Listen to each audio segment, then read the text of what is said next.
Assalamualaikum warahmatullahi wabarakatuh. Perkenalkan, nama saya Muhammad Banton. Saya dari kelompok 2. Di sini saya akan menjelaskan materi tentang karakteristik perubahan fisik pada remaja. Awal pertumbuhan biologis dan perkembangan selama masa remaja ditandai dengan timbulnya pubertas, yang sering didefinisikan transformasi fisik dari anak-anak menuju ke kedewasaan. Menurut Mus, yang dikutip oleh Sarlito Wirawan, urutan perubahan fisik adalah sebagai berikut. Pada anak perempuan, yang pertama adalah pertumbuhan tulang. Badan menjadi tinggi, anggota badan menjadi panjang, dan lain-lain. Yang kedua, pertumbuhan payudara. Yang ketiga, tumbuh bulu yang halus berwarna gelap di kemaluan.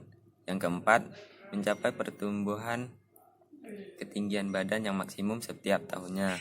Yang kelima, bulu kemaluan menjadi keriting. Yang keenam, menstruasi atau haid. Dan yang terakhir adalah tumbuh bulu-bulu ketiak. Pada anak laki-laki, yang pertama adalah pertumbuhan tulang. Yang kedua, testis membesar. Yang ketiga, tumbuh bulu kemaluan yang halus. Yang keempat, awal perubahan suara. Yang kelima, ejakulasi atau yang sering kita sebut mimpi basah.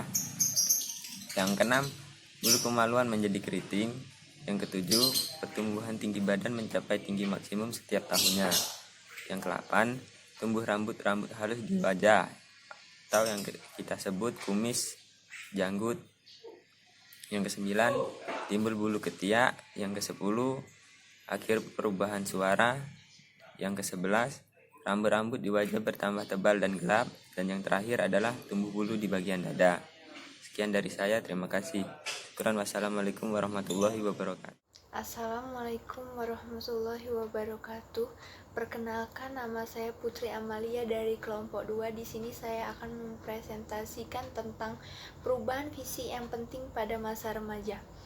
Awal pertumbuhan biologis dan perkembangan selama masa remaja ditandai dengan timbulnya pubertas, yang sering didefinisikan sebagai transformasi fisik seorang anak menjadi dewasa. Perubahan biologis terjadi selama pubertas, termasuk kematangan seksual, peningkatan tinggi dan berat, penyelesaian pertumbuhan tulang disertai dengan peningkatan yang ditandai dalam massa tulang, dan perubahan dalam komposisi tubuh. Adapun perubahan yang terjadi pada masa remaja adalah 1. Perubahan ukuran tubuh yang terdiri dari perubahan eksternal dan perubahan internal. Perubahan eksternal terdiri dari 1. Tinggi. Rata-rata anak perempuan mencapai tinggi matang pada usia 17 dan 18 tahun. Sedangkan anak laki-laki setahun setelahnya. 2. Berat. Perubahan berat badan mengikuti jadwal yang sama dengan perubahan tinggi. Yang ketiga, proporsi tubuh. Berbagai anggota tubuh akan melebar dan memanjang sehingga tidak terlalu panjang. Yang keempat, organ seks, baik organ seks pria maupun organ seks wanita mencapai ukuran yang matang pada akhir masa remaja, tetapi fungsinya belum matang sampai beberapa tahun kemudian. Yang kelima, ciri-ciri seks sekunder. Ciri-ciri seks sekunder yang utama berada pada tingkat yang matang pada akhir masa remaja. Yang kedua, perubahan internal yang terdiri dari 1. Sistem pencernaan, dan baik otot-otot di perut dan dinding-dinding usus menjadi lebih tebal dan lebih kuat. Yang kedua, sistem peredaran darah. Jantung tumbuh pesat selama masa remaja. Yang ketiga, sistem pernafasan. Kapasitas paru-paru anak perempuan dan anak laki-laki matang pada usia remaja.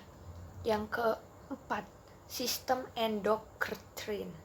Meskipun belum mencapai ukuran matang, kelenjar-kelenjar seks akan berkembang pada masa remaja atau awal masa dewasa. Yang kelima, jaringan tubuh. Perkembangan kerangka berhenti, tapi perkembangan otot tetap berjalan pada masa remaja ini. Yang kedua, perubahan proporsi tubuh. Yang ketiga, muncul ciri kelamin yang utama atau primer. Pada masa kanak-kanak yang akan memasuki masa remaja, alat kelamin mulai berfungsi pada saat pertama kali anak laki-laki mengalami mimpi basah. Sedangkan anak perempuan yaitu saat pertama kali mengalami menstruasi. Yang keempat, ciri kelamin kedua atau sekunder. Ciri kelamin kedua pada anak perempuan adalah membesarnya payudara, pinggul melebar lebih besar dan dari lebar bahu, tumbuh rambut di sekitar alat kelamin, tumbuh rambut ketiak dan suara bertambah nyaring. Sedangkan ciri kelamin kedua pada anak laki-laki adalah tumbuh kumis dan jenggot, tumbuh jakun, tumbuh bulu di ketiak, bulu dada dan bulu di sekitar alat kelamin, serta perubahan jaringan kulit menjadi lebih kasar dan pori-pori membesar. Ciri kelamin kedua inilah yang membedakan bentuk fisik antara anak laki-laki dan perempuan. Sekian dan terima kasih presentasi dari saya. Mohon maaf apabila ada salah kata dan kurang penyampaian dari saya. Wassalamualaikum warahmatullahi wabarakatuh.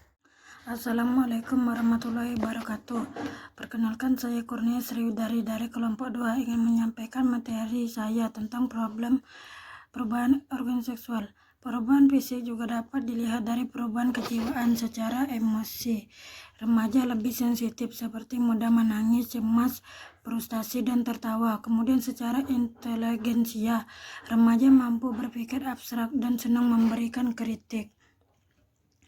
Namun di antara itu semua yang penting diperhatikan adalah keingintahuan anak remaja terhadap hal yang baru, sehingga muncul perilaku ingin mencoba-coba terhadap perilaku seks pranikah. Dari segi kesehatan reproduksi, perilaku ingin mencoba dalam bidang seks sangatlah rawan karena dapat mengakibatkan dampak buruk yang merugikan masa depan, terutama remaja perempuan.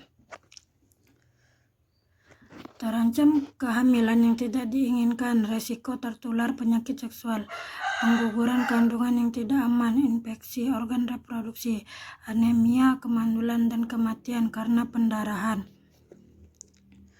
Akibat buruk itu tidak hanya berdampak pada pasangan, tapi juga orang tua, keluarga, dan masyarakat, sehingga perlu pembinaan kesehatan reproduksi remaja untuk memberikan informasi dan pengetahuan yang berhubungan dengan perilaku hidup sehat bagi remaja. Sekian presentasi dari kelompok saya. Wassalamualaikum warahmatullahi wabarakatuh.